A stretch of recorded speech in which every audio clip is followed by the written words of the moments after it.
something out of the corner of my eye, off the side of the road in a culvert. And sure enough, there was 2 feet prints on either side of this hole. We heard an absolute inhuman noise. I freaked. I panicked. When that thing come out from behind a tree, it scared the hell out of me, and I just said, I'm not going back down there. You're listening to the Skunk Ape Files. And now, here are your hosts, Stacy Brown Jr. and Paul Sanson. Good evening and welcome. I am Stacy Brown Jr. and I am joined by Paul Sanson, and we are your hosts for the Skunk Ape Files. Yep. How are you doing, man? I'm good. Little beat from the weekend, but get over it. God, it was so hot, dude. Yeah. So, we went to Tate Sale this weekend. It's a cool place. It is. It's a vast place. Yeah. You know. We rode around in there after we dumped the shrimp off. I took a different road that we didn't take over the weekend and did a little trailblazing. Got stuck. Got to use my Max tracks. So that was good. What are Max tracks? You didn't see them? They're like they're almost 4 feet long, and you put them under your tires if you get stuck, and then they got all these little knobs sticking up. Oh, that's what those were. Yeah. Right. Did it work? Yeah. You can use them as kind of as a shovel, and then you shove them under your tire, and then you just kind of pull forward and hope they catch, which they did. They spun a little bit, but they caught, and then drove for probably 50 feet and got, dug in again, so did it again and got right out and kept on going. There you go. Another Paul tested and Paul approved product. Stamp of approval. Yeah, so what does a set of Max tracks run our listeners? They are $330. Wow, that seems like a lot. Yeah, but they're made in Australia, so they can stand up to being so what? So they can stand the test of time against anything that's trying to kill them. Because everything is that what that's supposed to mean? Everything in Australia is trying to kill you. Yeah, but there's also a lot of people that don't even believe Australia exists. I may or may not be one of those people. I've never been, but maybe one day we'll go check out the Yowie. Oh, the Yowie, yeah. Well, okay. So, like, if Australia is real, let's just say if. I've never been. There's a lot of things down there that can kill you. Like, It seems a little bit more intense than Florida is to me, but maybe that's just because I'm not from there. Maybe people in like Washington State look at Florida as just this very dangerous place, whereas I really don't see that. It's normal. Yeah, I don't know. It's not, Florida, yeah, enough said. All right. Well, tonight we're going to have 2 guests on. Mr. Anthony Clark. He believes that he may have found hair from the skunk ape. And then after that, Mr. Robert Brooks. He was cleaning a cave or doing something in a cave one night, and him and his buddies believe they got screamed at, more or less told to get on out of there by a Florida skunk ape. So without further delay, let's go ahead and get Anthony on. Anthony, how are you doing tonight? Good. How y'all doing? Good. Yeah, not bad. So I wanted to talk to you. I seen the pictures of the hair that you sent me, and it's pretty intriguing, man. I just want to know the story behind this. So where'd you find it, and why do you think it belongs to the skunk ape? All right. We're in Lake City, Florida. We're back in the Ocala National Forest. We were out hunting palmetto berries. So it was probably end of September, beginning of October. And we were just going along, and I found a couple of cypress trees that had been broken off and, like, stuck in the ground, like, on the trail that we were walking down. And so me and my brother-in-law, we said, let's go the opposite way. We were following the palmetto bush around the cypress swamp. So we were probably about maybe, I'd say a good mile back in the woods off of the road where we parked.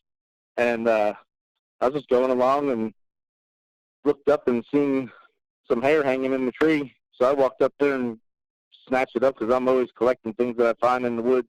And I've always heard about the skunk ape since I was a kid. So I was like, man, I think I found some skunk ape hair. And I put it in my pocket. And as soon as I put it in my pocket, like instantly, all the hairs on my body like stood up. Like I got the chills. And it was like right around dusk. I told my brother-in-law, I said, hey, man, look at what I found. He said, let's get back to the truck. So we made our way back to the truck. So we went out, went back to the hotel and stayed there that night. And we came back out to the woods the next day, and we found, looked like a little hut. It was probably about maybe 6 feet tall, maybe about 6 feet diameter. But it wasn't like completed, or it was old and dilapidated. And then we found more sticks on the other side of the road in the swamp, crossing another trail, like just broke off cypress sticks from a good 6-inch cypress tree just stuck in the ground, like in the X, like blocking the path. So we didn't pursue that any further. We didn't go any further into the woods there. Just we started talking about, this might be a skunk ape, good location. And so we all kind of got the willies about being in there, and we left. So I haven't been back to the spot since. Was it actually like a hut, or was it like trees just piled on each other? It was kind of a couple of trees stuck in the ground, and a couple off the back of it kind of just piled in on top of it. Like this was only maybe 100 yards off of the road that I found that. But like I said, it's in the Ocala forest. It's out, it's way out there in the boonies. Right. Well, do you know or have you heard of any sightings that are in that immediate area? Well, I've never. We talked to a couple of people at the local town store there, and they kind of laughed at us. People, how people are.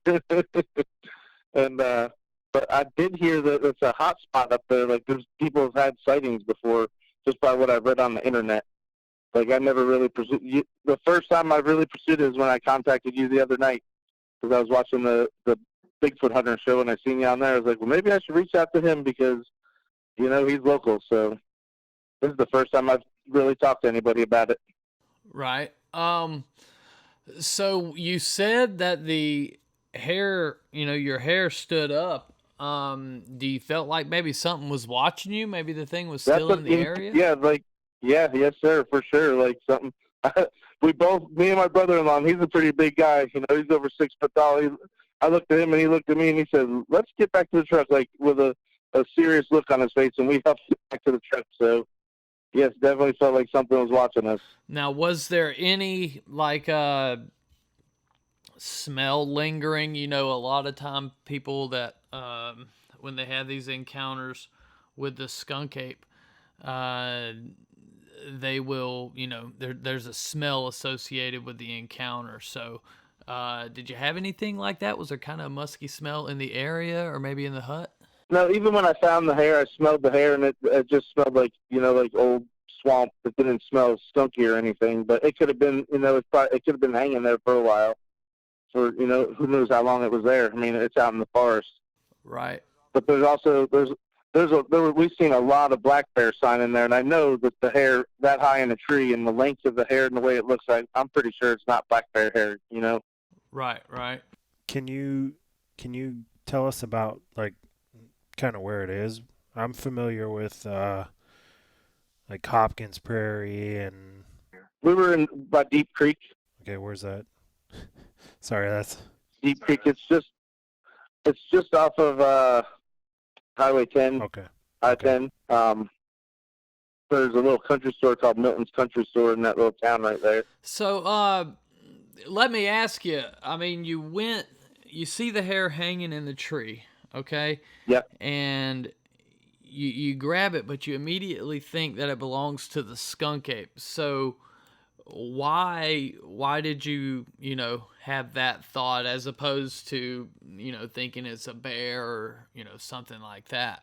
Well, just from being out in the woods since I was a kid, being running around in the woods hunting and fishing, and talking about the skunk ape, growing up with everybody and talking to old timers about it and just seeing stuff on the internet and describing like the hair almost looks like ghillie suit material, the way that ghillie suit material is.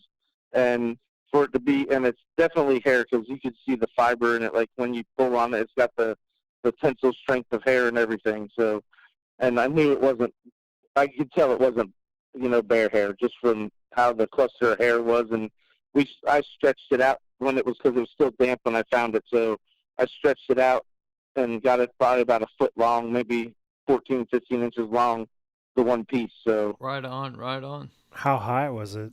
well, I'm 5'10", and I reached above my head, to extend my arm all the way and grabbed it out of it was in like a cypress tree with a bunch of vines hanging off of the cypress tree, and it was stuck in the vines. Probably about maybe 6.5 foot. Okay. So this, I'm really interested by this hut. So how far was it from the hair? And did it look like maybe anything had been, had bedded down in there or anything? No, it was old looking. Like it looked like it had been there for a while. But it definitely was a formation of something where it looked like something made a hut, a shelter of some sort. It's in the forest. It's along one of the travel roads there. Right. But the hair was maybe a good 700-800 yards, maybe 1,000 yards. Why were you guys back there again? We were hunting palmetto berries. Oh, that's right, palmetto berries. Right. So what do you use those palmetto berries for? I mean, can you eat them or? Yeah, what actually is a palmetto berry? I've never even heard of So that. a lot of people, they just go pick palmetto berries for because you can make money off of picking them. They really don't know what they're used for, but they're actually used for, the number one use for them is for enlarged prostate. And they prescribe you saw palmetto for enlarged prostate. So it's actually picked. So this is the stuff you get at the gas station? The powerful tiger or whatever it is, the big purple pills. I don't think it's that. It says you see it in Walgreens in the pharmacy in Walgreens. They'll have it says saw palmetto supplement. Oh, I've had saw palmetto before. Right. All kinds of medicines. It's a medical berry. But you can eat them. The Indians made moonshine out of them. So. Right, a lot of uses. So, you said like y'all went back across the other side of the road? Yeah. Yeah. So, were y'all like following a game trail, or what? Like you just went back over there looking for more saw palmetto berries? Yeah, we're just moseying through the palmetto bushes and come across a game trail that went up into the cypress, and that's where we found the other cypress trees broken off and stuck in the ground. I mean, there was no way that they were just blown and broke over from the wind. You could tell they were snapped off and stuck in the ground, like purposely. Right. There's stuff out there, you know what I mean? There's a lot of uncharted territory out there. Oh yeah, especially in Ocala forest. Yeah, I mean, look at how much St. John's Marsh where you have to have an airboat to get to everything. Yeah, this that place is chock full of sightings, and it's actually a pretty huge spot. People don't really realize, but that's kind of the whole middle section of the state. Yeah. From coast to coast. So yeah. I guess you've been in the woods your whole life. Okay, so this is a question that I ask everybody that we have on. So what is the weirdest thing that's ever happened to you? Was it this, or have you ever had anything else that was just really like, whoa? That stuff in the forest, when I found that hair, that's probably the weirdest thing. But I mean, I've taken palmetto berries. I've been in the woods a lot, doing that a lot. And that's when you see the weirdest things happen, like finding snakes and, gators and stuff like that. Nothing like that's weird to us, you know what I mean? Because I've seen it so much. Right. Well, dude, I appreciate you getting up with us, and I've got a few different labs that we work with. Yeah. So if you want to send me a part of the sample, I'll shoot you an email with my address, and we'll send it off. It doesn't mean that it's going to come back. I mean, obviously it's not going to come back skunk ape. Yeah. Yep. We've had some samples come back as unknown. Yep. The problem with that is you have to have the source. You have to have the skunk ape with it to match it against. But, if it comes back as unknown, we usually put that as it's a small victory. We know we've got something that science hasn't classified yet. Yeah. So, I really appreciate it, man. If y'all ever wanted to link up, we could go there and I could show you. Maybe that was a few years ago. The stuff still might be there, might be worth taking a hike in the woods, Well, hey, if you wouldn't mind, we would actually love to go out there, would you? Yeah. And take a look at the spot. I mean, dude, that's what we do. Yeah, definitely. Yeah, we've definitely been on some wild goose chases before, so Well, maybe we can figure out something, because the kids, they love going up to the springs, so maybe we can plan something where we can meet up there, and I can take you out to where I found the hair and seen what I seen. Right on, dude. Yeah. Well, yeah, bud, I appreciate you, calling in and talking to us, and I really thank you for reaching out to us, because this is, like I said, this is what we love. But yeah, thanks for getting back to me. Like I said, I wish would have seen you 3 or 4 years ago on the TV, to reach that sooner. Right on. Well, thank you, bud, for calling, and I'll be talking to you soon, okay? All righty, Stacy and Paul, have a good night. Nice talking with you. You too. Thank you. All right. Thanks, Anthony, for the call. Man, that's a lot of the reason I wanted to get, into this podcast, is so maybe somebody would hear us on, their social media or whatever, and then, get up with us. Let us know they got activity going on at their house, or they've got screams, or, whatever, evidence, anything, and send it to us, because this is what we love. We're actually looking to make a discovery. We need those stories, and we like those stories because we live in the area, so, if it's compelling enough, we'll come out there. We're not that far away from being there in just a few hours either direction. So, but yeah, y'all can reach out to us, the skunkapefiles@gmail.com, or check us out on the website, theskunkapefiles.com. Spread the word. If you know somebody that's seen one of these things, if you know somebody that's just holding on to some pictures, we're on our way. Anything like that, talk them into it. All right. Well, our next guest, Mr. Robert Brooks, he was caving with some friends one night and believes he got screamed at by a skunk ape.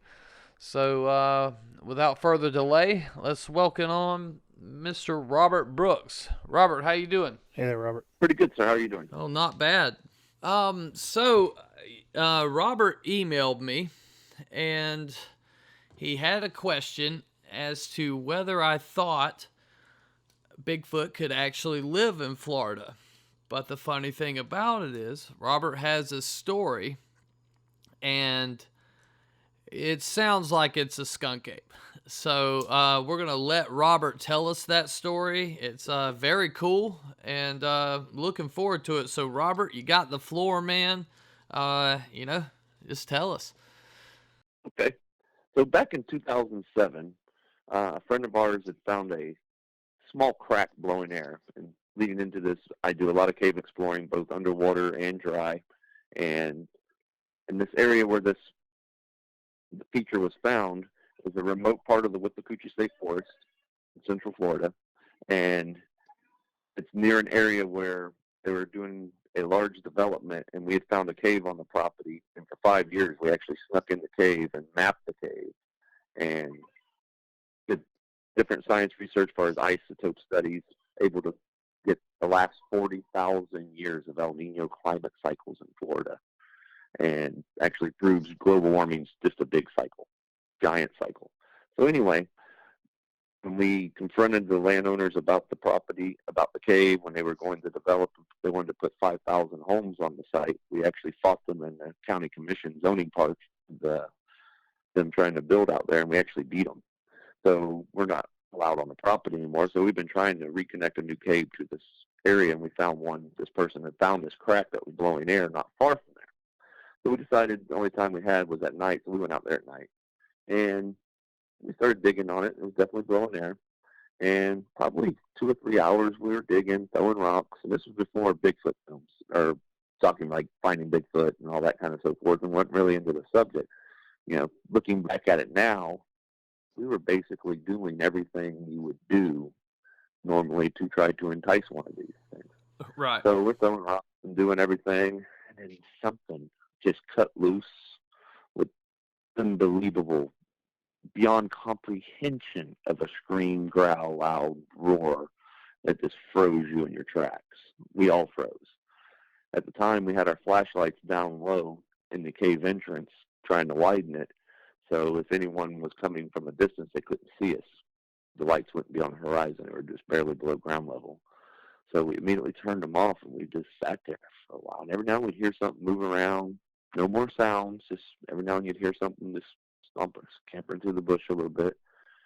And probably sat there about an hour and a half, 2 hours, and just slowly made our way the opposite direction that we came in, because it was actually in the area where we came through to get to this location. So we went the opposite way and slowly made our way back to our vehicles.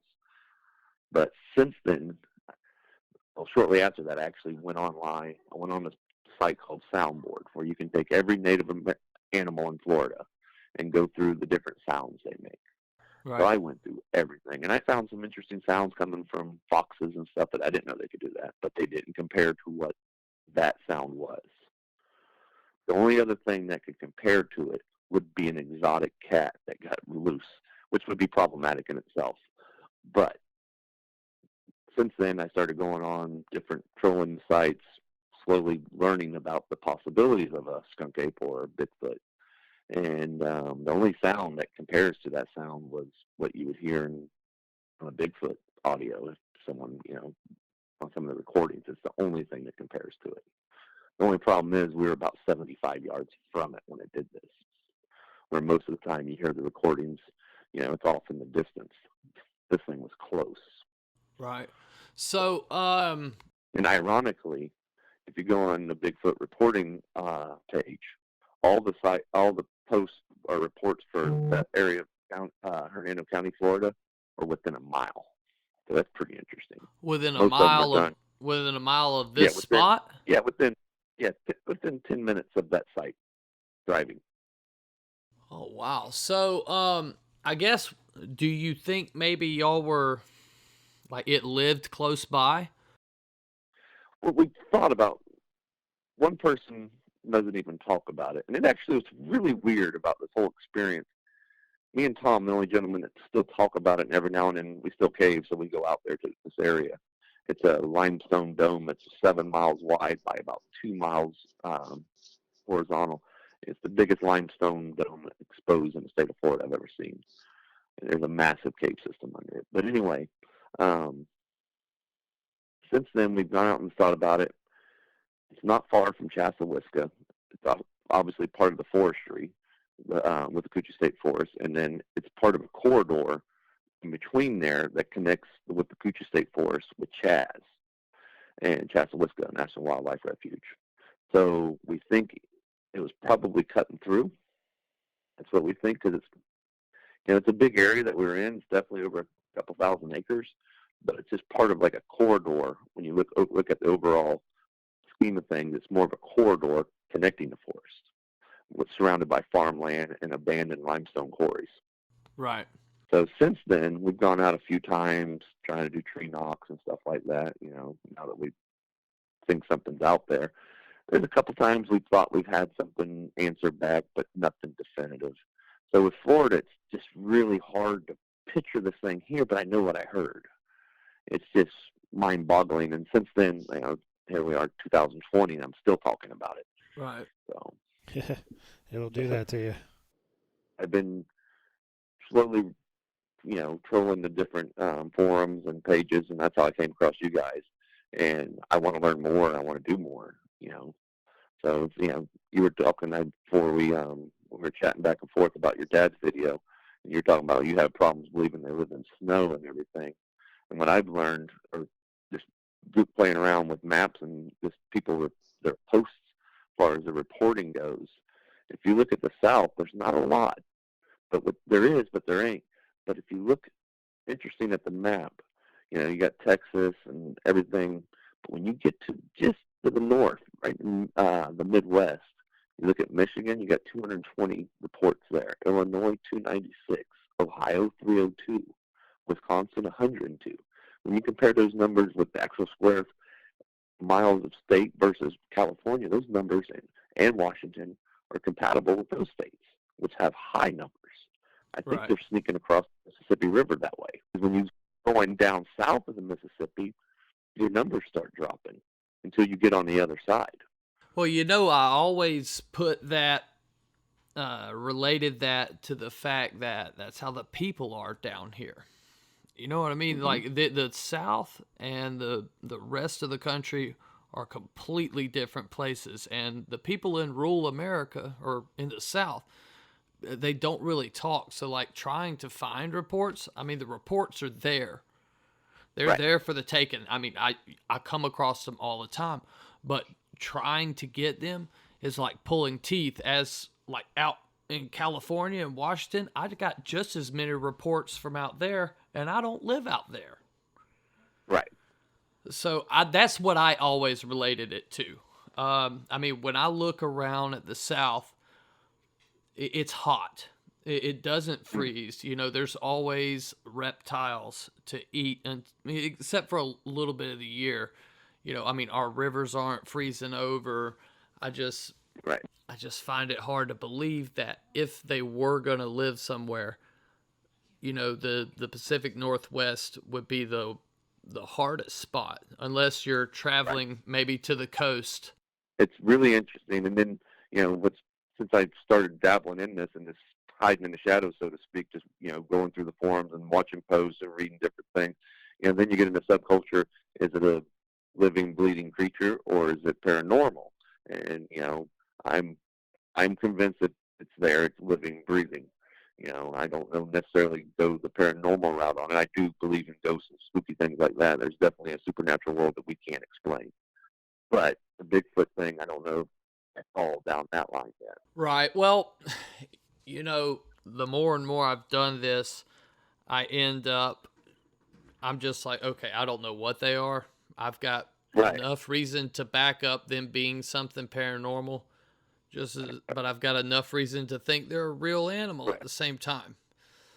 Right. There's a gentleman I chatted with in British Columbia just recently, and he actually told me, he goes, when you start going down the rabbit hole and everything just starts getting weirder and weirder about this whole subject, you're on the right track. And he's absolutely right. We've had recently out at the place we go to, we've had, we're making calls back and forth, and the one guy made his second call, and then he heard something coming through the woods at him, and then I had a friend with me. She was in my vehicle, and she swears she saw like 2 or 3 shadows walk back and forth. So I mean, yeah, it is a little weird. Right. So I guess when it happened, when y'all heard the scream, did Bigfoot immediately pop into your head, or what was that first, thought process? Well, I was thinking, whatever did that. You ever took a pencil and put it between your index and your pinky and just snapped it? Mm-hmm. My first thought was, whatever that was could easily do that to me. Yeah. Yeah. So, yeah.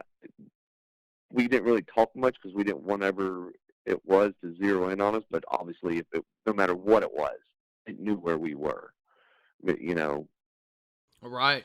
He's still under mindset, out of sight, out of mind. If I don't make any noise, it doesn't know where I'm at. Right. But yeah, there's definitely those, when we got back to the vehicles, we vaguely discussed it. It was really weird that we really didn't start talking about it until like 2 weeks later. We did discuss it a little bit when we got back to the video, or the vehicles, and discussed it a little bit, but it was really And the strange thing, and I've actually read this in other reports where people just didn't talk about it for a little bit. And I think it's just, you realize what you thought was fiction has now just become reality. Yeah, I guess there's a shock that people go through, especially if they don't believe in these things. My dad was very vocal when it happened to him. Mm-hmm. But there was a point where it was quiet. We didn't talk about it the next day, you know. Right.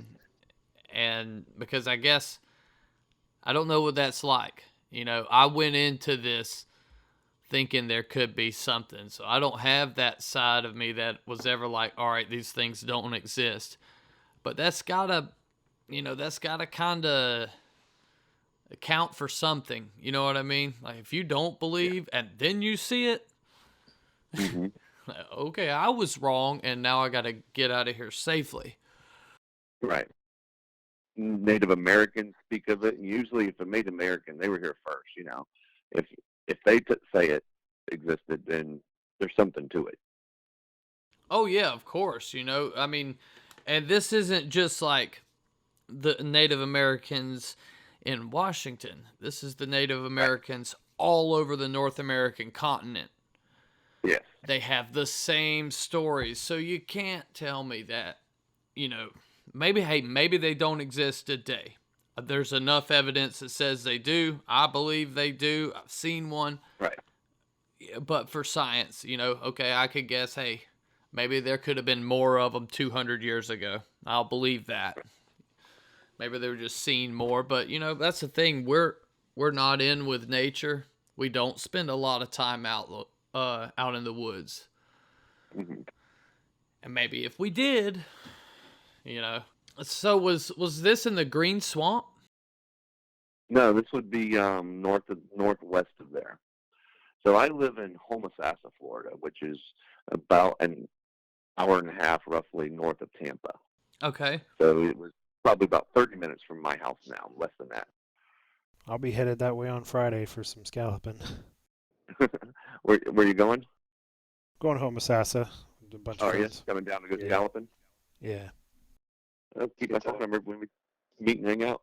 Yeah, I'd be definitely like to go check out some spots over there. If you said you've been starting to dabble in it, and you've been going out at night or just during the day, or Yeah, I do go out at night. I spend most of my time out there ridge walking in the daytime because I'm looking for caves, and but I do go out there at night still, and every now and then I've tried everything. You know, I don't go out there a lot. I've maybe gone out there since the event actually happened, maybe a half a dozen times. You know, as far as particularly focused on that issue there. Every now and then we still slip onto that property where the sensitive cave was and go check the gate and make sure no one's in there vandalizing it. We're trying to get the state to buy it, but it's just, you know, those type of things take a while. is it a big, highly forested area, or is it? I mean, how dense is it? What I can do is send y'all an actual pin drop on the map with exactly where it is. Yeah, that'd be good. Oh, right on. So, but yeah, it's that particular part of the Antigua hammock part of the forest is probably 2,500 acres, maybe more. Yeah. And then it's next to the the citrus tract of the Withlacoochee State Forest, which is over 30,000 acres. Wow, that's a lot of land to hide in. Yes. Yeah. It's mostly upland sand, but it does have hammocks and so forth. Not a lot of water feature because all the water there is underground. Right. That's why all the caves are there. Right on. So, what time of year did you say this happened in? We were actually discussing that a few months ago, going through emails, and what we could narrow it down to was December of 2007. Oh, right. So, like hunting season. Yeah, just towards the end of hunting season, because I think our zone ends in January 1st. I can't remember if they changed. Right. Yeah, I know ours. I think ours don't end till right before Valentine's Day. I think that's when muzzle loads up. But yeah, we get a lot of reports down, you know. There's a lot more that come from that part of the state than anywhere else. like the glades, for whatever reason, you don't really get a lot of reports out of there anymore. But the central part of the state seems to, always, I don't know if there's just more people there than like in the Panhandle, but we Right. get a whole lot more reports out of Central Florida than we do up this way. Right. Well, one thing, if they are in this area, Central Florida is growing like a weed, so your corridors are getting more confined, and so anyone that is out for a walk on a nature walk, they're now confined to smaller corridors, and so there's less or more chance of someone bumping into them. Right. So, you can't stay hidden forever, that kind of thing. Which could, let's say the skunk ape is actually maybe a subspecies of a Sasquatch. Right. That doesn't bode well for their population. Especially if there's like, all right, now all of y'all that were in the South, that's where you got to stay. Unless you're going to walk through town. Right. You eventually run out, so you maybe trap however many down in the South, and they're separated from up here. But, you would think that the Okefenokee Swamp, if Right. that ends up becoming a thing, you would think that place would be big, because that's kind of the most north, they could head. But you and that's a never pretty get rugged no... walk, too. Yeah, and you never get no reports out of there. I have yet to hear of one. So, did y'all say Bigfoot? Did y'all like, hey, dude, I think that was a Bigfoot? Yeah, we pretty much determined after both of us went through every native species in the state of Florida and pretty much ruled it down to, odds are it was a squatch, but at the same time, was it an exotic cat? I think the exotic cat would have pounced on us. So Right. What kind of sound was it? Was it like a scream or like chatter or? Remember the movie Predator? Yeah. Remember when the alien went nuts and screamed at Arnold? That was pretty much it. Wow. Just picture being quiet because you're sneaking, digging open this cave, and you're focused on that. You only got lights in about a 6-foot area, and anyone sitting off away from where we're digging at does it not even sit in light because everything's aimed down at where we're working at. And then this thing cut loose. Like Wow. I said, it was between 60 and 70 yards. So when you said y'all went back about half a dozen times, have you seen Yeah. anything? Maybe any tree breaks, anything like that? Yeah, I just started getting into as far as the tree breaks and all that. I haven't really paid attention because we've had a couple tropical storms come through here. Right. I'm going to try to get more out there here soon and do some more. So the last 2 years has been a little slow for me because I just had my first child, and she's actually just turning 2 in a couple months. So I've been kind of out of the loop. But me and my wife go out and take her hiking and so forth, but we just haven't done anything as far as in the hammock in a while. Right on. To be out there at night and hear something like that that would definitely freak you out a little bit. Yeah, and it sounds like it's made you intrigued, if anything else, that you now want to go and see if you can maybe see this thing again. Yes. Like I said, we've gone out a few times. We haven't gone out looking for, I need to go out there and just basically crawl the place and just looking for, casting footprints possible. Because there is a swamp in the lake down on the south side of this property, and there's really good potential for a place to find footprints down in that area. Right. So is it private land or you got access to it? No, it's state property. Oh, okay, cool. So you can go in there any time of the day. Right or on. night. Well, I would love to meet you down there one day. Yeah, we should do that. Yeah, me too. Is like, okay, so how far would be like the closest campsite? There's a primitive campsite on location. You park, about probably a half a mile walk from your vehicle to this little primitive campsite. Right on. Have you stayed out there? No, I've slept under the property in the caves, but I haven't stayed at that campground. Yeah. keep saying I'm going to do it, but I haven't done it. Right. Well, maybe we'll have to go out there with you, dude, because I love this. Yeah. You know? Yeah, for sure. Yeah, I'd like to come up in the woods and play. I've been up there cave exploring all over the Woodville Karst Plain and Marianna and all that so forth. Yeah, a lot of them, from what I heard in Marianna, are no longer accessible after Hurricane Michael. I think it messed up the caverns, at least like one part of it. I have opened back up. I've seen pictures that it looked like a bomb went off in there. It did, man. It was it's actually kind of sad, you know, because that was a really pretty place. It was, yeah, what? So, and you know, there was other caves on the property and in the area, you know, I guess that they just didn't take people to.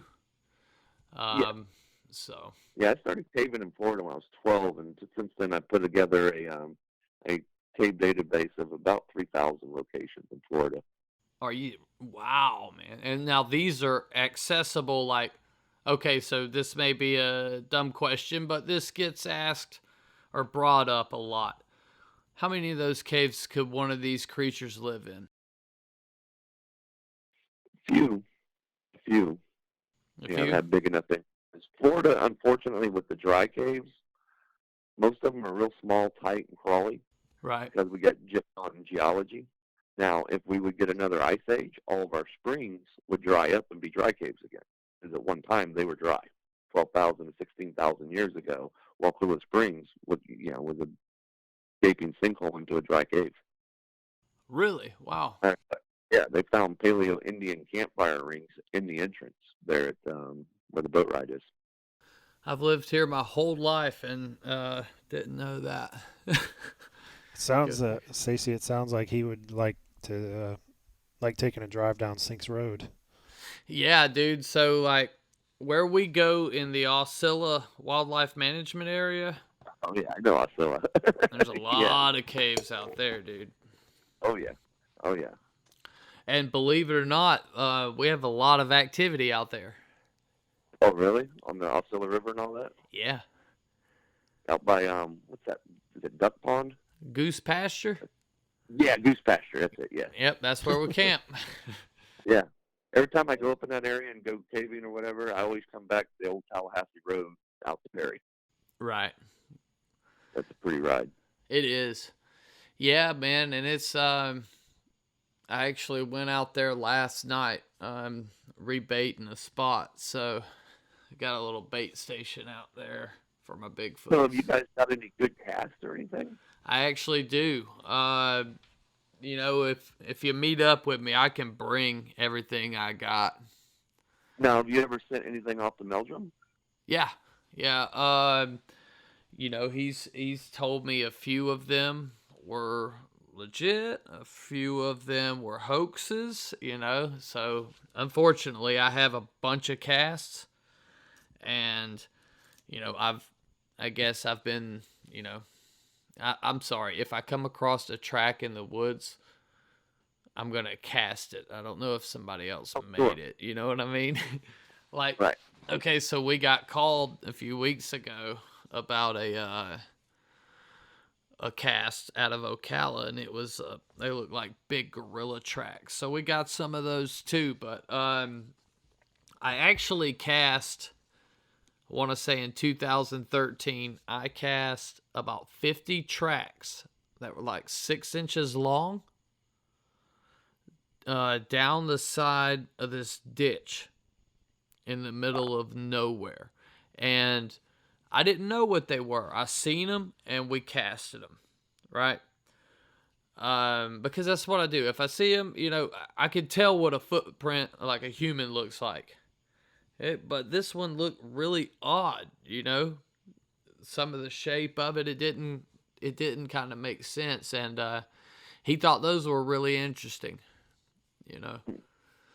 So, but I got something with leaf litter. I got some pretty good ones. It's at the end of the day, you know, it's anybody's guess.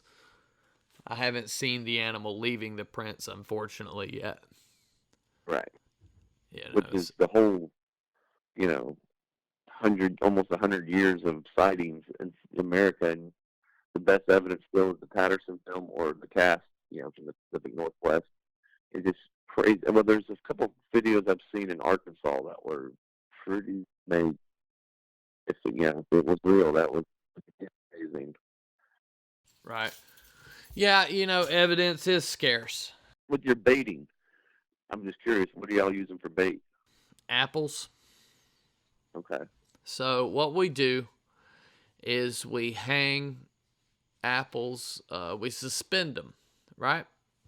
We'll stick them into the cracks of trees, but little animals can get to those. Have you stuck anything out there? Have you stuck anything out there besides apples? Since we stuck all that variety out there that one time. No, and the reason for that is that we had stuck at one point. We stuck all kinds of fruit and everything, and the only thing that was gone was the apples, and that went on. We kept doing that for a few weeks, and the only thing that would be gone was the apples. So we just leave apples. We suspend them from fishing line. They're about 7 feet up in the air. And I guess you could grab it with your mouth if you got lucky. Right. Yeah, we actually stuck one near our bait station in a tree and came back and something actually kind of pushed the tree over a little bit more. Yeah. Y'all put game cameras on them or no? We haven't out there yet in that area, but we've been talking about different ways to do it.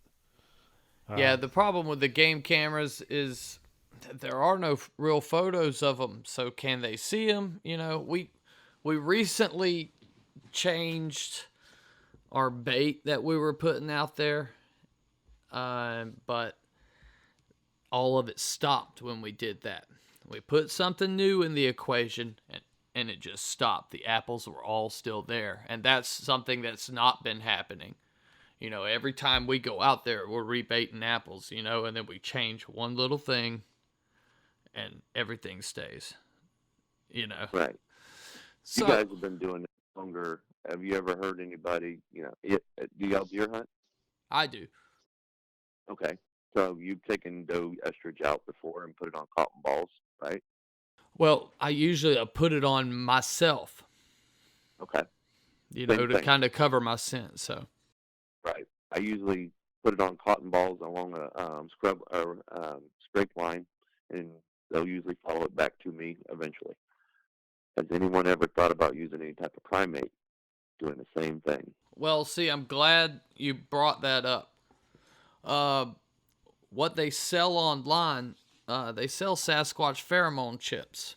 You go to SasquatchPheromoneChip.com, or maybe it's just Sasquatch pheromone. It's supposedly like a bunch of primate, and human mixed and impregnated in this chip. Okay. They stink like holy hell, dude. I've had a jar of them years ago.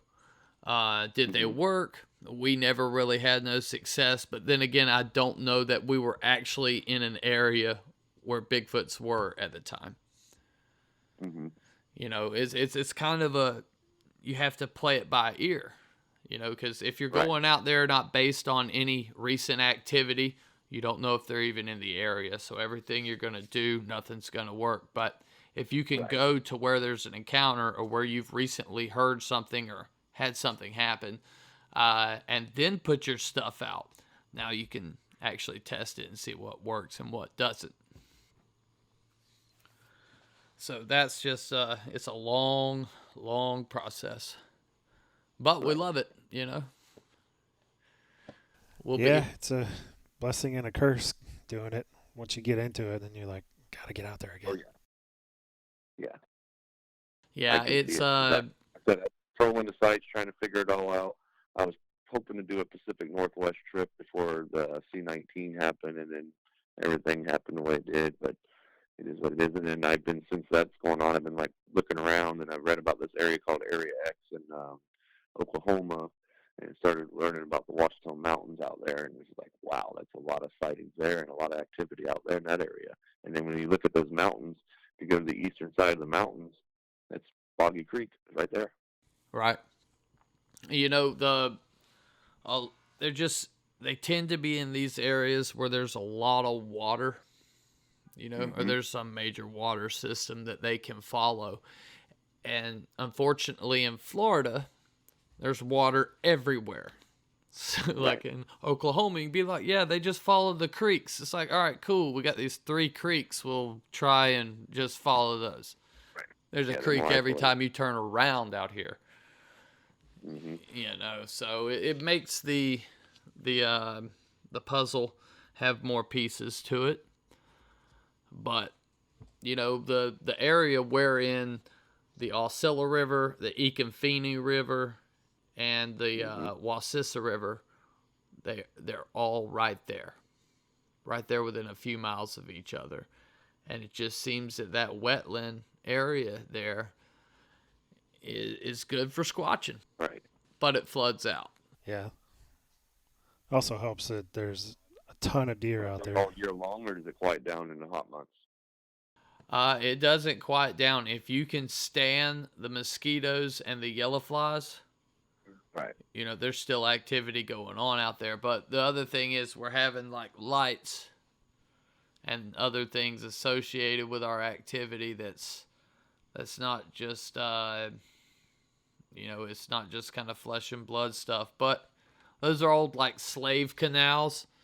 So maybe there just happens to be spirits out there. Right. So you're getting orbs and stuff like that. Yeah. And, you know, I mean, and having Bigfoot activity at the same time. And having your knocks, then you're seeing the orbs, and now you're seeing shadows, big shadows. Right. I just read a recent report. A gentleman was hunting here in Florida, and he had encounters with orbs and a squatch. And that was what I could make out of it was in the Lake City area. Right. Well, we just got a call from a gentleman who he was in the Lake City area, and he found what he believes to be hair or the skunk ape. Wow. I mean, he sent me a picture of it. It was a nasty looking lock of hair. You know, it kind of looked like a I guess like a Jerry curl. Okay.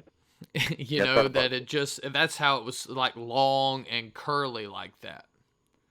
Yeah, but I thought about getting some glue boards that you would catch a mouse with and hang them about 6 to 8 feet up and see if you could get something. Well, you know, that's with our bait when we're putting the apples out. You got to grab that apple. If you reach up and touch it, it's going to move away, right. You know, and the apples are gone, but the string's there. We've had one spot where the string actually had gotten pulled down as well. But maybe that was, you know, maybe that was a deer or a bear, but they're about 8 feet. We try to, you know, rule out everything else. You try to make it to where only they could get it, or so you think. Right. Yeah, so, but who knows? You know, I did like, you brought up the Area X thing. They actually chipped something. Yeah, I was watching that, and that's a game changer in my opinion. That was an ingenious idea to make a basically a sand spur with a microchip in it. Right. You know, but I wonder if, like, because in our area, the main food source you would think would be hogs. Okay. Right. So, like, I'm wondering if, like, chip the food source. And then maybe you could show up where the food source is, and then you're having activity because they would just be following them. Right. Who knows? Well, Bud, I appreciate you calling and sharing your story with us, man. Means a lot to me, and I definitely want to stay in touch with you because we really would like to go out there and, you know, check the place out. Good. It's good to hear about good new areas that we can venture off to. Yeah, and since you like paranormal, there's old turpentine camps out there all over the place, so might be some spooky stuff too.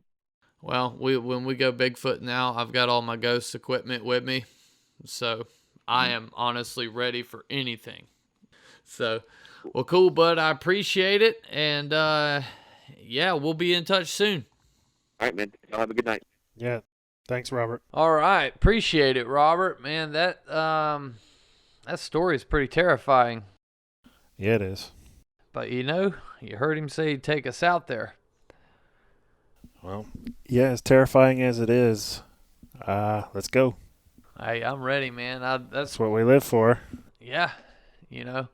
And don't be afraid, like I said earlier in the show, people, don't be afraid to hit us up and, you know, take us to your spots. We'd love to do it. Yeah.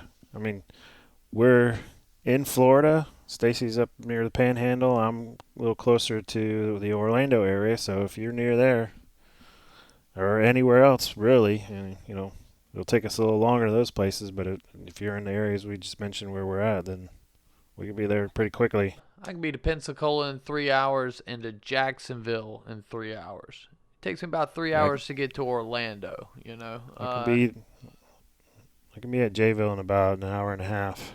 Right. South Florida is the trek, but yeah, always worth it when going down there. So, hey, man, did get an email. Yeah. And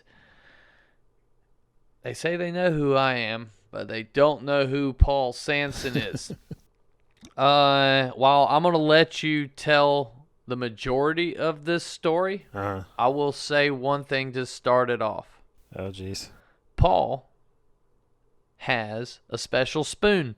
All right, and I'm going to leave it at that. So, hey, no, it's a big spoon. It is a big spoon, but it is a special spoon. It is Paul's spoon. I've never met nobody with a spoon before. So, besides that, why don't you tell everybody before we wrap this show up this evening who you are, you know, what got you into the Skunk Ape? Just Paul. I'm just work, go Bigfooting, do whatever else, and, you know, I love the outdoor stuff. What got me into Bigfooting? Not too sure. I think it was the body in the freezer. I forget who had it. Rick Dyer? I saw that story. Yeah, I saw that story and it intrigued me, and then I, you know, of course we all know about him. Yeah. And then I emailed you, I think, after I might have seen your dad's footage. And then I emailed you and went to the Bridges house and been tagging along with you ever since. And that was in 2013. Wow, yeah, it's been since 2013. Yeah, right on. So did you grow up in Florida? Yeah, I've been in Florida most of my life. The only other place I've lived outside of the state was Alaska. I lived there for 3.5 years in the Air Force. Oh, wow. Did you hear of any Bigfoot stories while you were up there? Or, you know, was it not really on your radar? No, I don't think so. Yeah, it wasn't really on my radar then. I wish it was. Well, when you were growing up here, had you heard anything about the skunk ape? I mean, I'm sure I've heard some stuff, but I can't think of anything off the top of my head. It was when I started going squatching with you that it just it's started to consume everything that I like to do in my spare time. Right on. It is an addiction, and before you know it, you'll be wasting. Or let me rephrase that. I don't feel I'm wasting my time. But you'll be on a journey to find proof of a mythological creature. Yeah. I call it camping with a purpose. Camping with a cause. Well, that is all the time we have tonight. Everybody, check us out on YouTube, Spotify, iTunes, the SkunkApeFiles.com. Yeah. Am I missing anything, Paul? Twitter at Skunk Ape Files. Right on. Check out The Skunk Ape Lives. It's on Amazon, VidiSpace, and a bunch of other channels that my distributor won't tell me, which is really bad. I'm probably getting ripped off. Anyways, thank you all for tuning in. Hope you enjoyed the show. See you next time. Good night. Good night. You're listening to the Skunk Ape Files.